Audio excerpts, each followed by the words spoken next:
before we move on, I feel the urge to let you know a little bit more about myself as a fighter.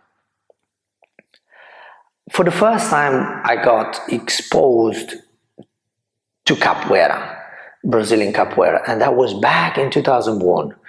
I saw it, I got in love with. I loved I loved the dance. I loved the art, the art of capoeira.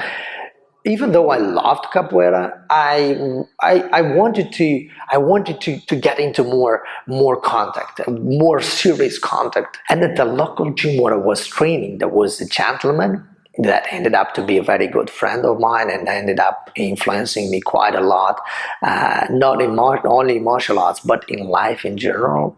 His name is Jorge Remigio, and I approached him as I think, if I'm not mistaken, at the time I just had 18 years old. I was very young, very green still, and I asked him, "Look, I know that you do some kind of, that you do Muay Thai and you give lessons, and can I join? Can I train with you?" And he said, "Look, I've just discovered a martial art that is better than Muay Thai. It's incredible. Do you want to join?"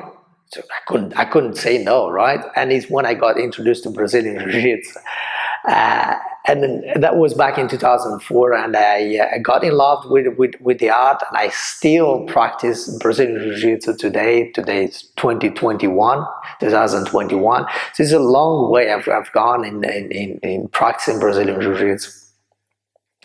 I got ranked in Brazilian Jiu-Jitsu back in 2019 to a black belt level by my masters and teachers. But that was not all. At a certain point, I had a good advancement in Brazilian Jiu-Jitsu, and in 2012, I decided I wanted to become a true mixed martial artist. I wanted to become a mixed martial arts fighter.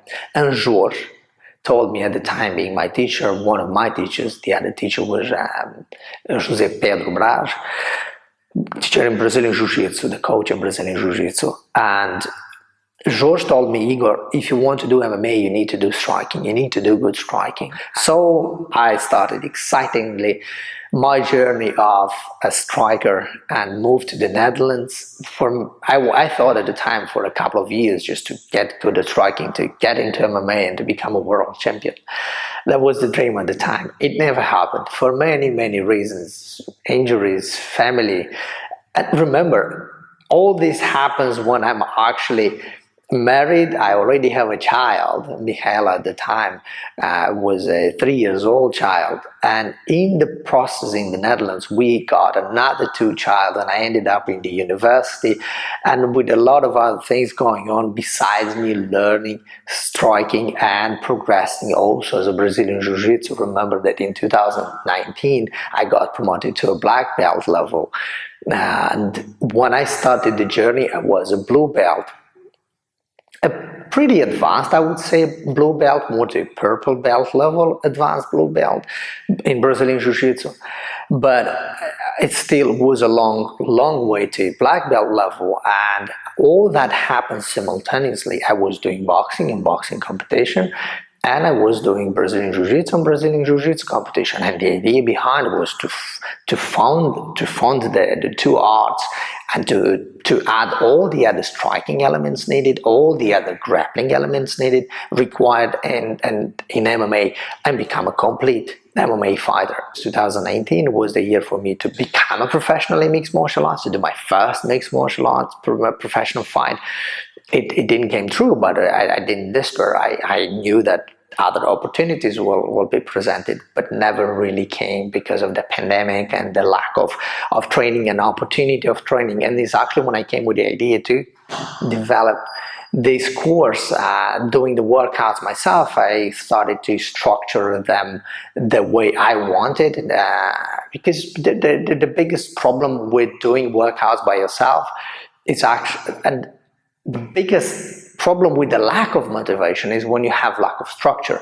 So it's when I decided to buy this bag, to buy the stand, put it here, and started to do the workouts. And I started to write my workouts down. I want to do today, I want to do these combinations. Tomorrow, I want to do those combinations for many reasons, right? And first, to keep myself motivated, but also to keep some kind of a track record. You know, I want to work more on starting with the jab, or starting the combinations with an uppercut, just to give structure basically to the workouts. And it's when I came up with the idea, hey, what if I'm not the only one in this world that struggles with the same problem, with the COVID? God knows when this pandemic will be over. Maybe it's a good idea to film my course, my philosophy, and share it with people alike. And this is how actually all this came alive. I wanted to tell you this little story for you to know me better, to understand the passion I have for fighting, to understand the sacrifices I've done myself personally, but also I've sacrificed greatly my family. Of course, everything ended up great. We ended up gaining great experience traveling from Portugal to Holland and growing there, getting exposed to another culture, getting the opportunity to grasp a little bit more of the culture. We stayed there almost 8 years. And in the meantime, I grew as a striker. I grew as a boxing fighter. I grew as a Brazilian Jiu-Jitsu, and I grew as a sportsman and as a fighter in general. When I talk about fighting, but that was not the only growth. I learned more about business. I learned more about other virtues of life, including English, is where I got the opportunity to perfect my English. It's not perfect, but it's not bad neither, right? So it was an amazing experience. The only downside to it is that I've never yet got the opportunity to do an MMA fight. This is what I've actually trained for all this time. Who knows? I'm not giving up. I'm not giving up. It's 2021. It's ending. We're getting into 2022. I'm not young, 35 to 36 in November, but I'm still hungry and pretty healthy. Yeah, I look into if the pandemic situation slows down a bit and opens more opportunities, I will most certainly take on the opportunity and do an MMA fight, at least one, at least an amateur and one professional. But who knows? Maybe I do good and I end up doing more MMA fights. And I would like to compete in boxing still for a couple of years, at least. So that is a bit my journey as a fighter, as a human. At least starting from age 25 is when I decided to become a professional mixed martial artist, which is crazy. Most of the people give up at that age. But I said, no, this is what I want to follow. This is what I want to do professionally.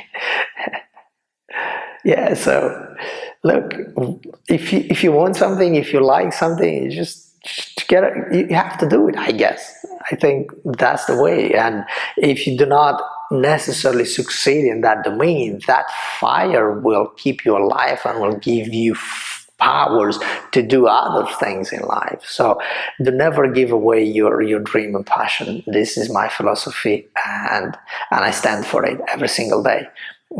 Even though I gain my breath from doing other activities, from doing business and managing business, I never gave up on my passions, because it's what I get the strength, is what I get the power to move forward. Before we move on, I just wanted to present you that I know a little bit about fighting, and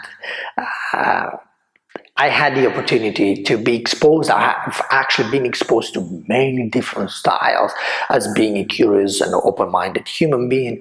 I never really said, oh, this is not for me, this is not for me. Look, I wanted to become the best version of myself as a fighter. Therefore, I opened my mind and Just throw. What does it work? Does it work? I want to know about. I don't care what style you are representing.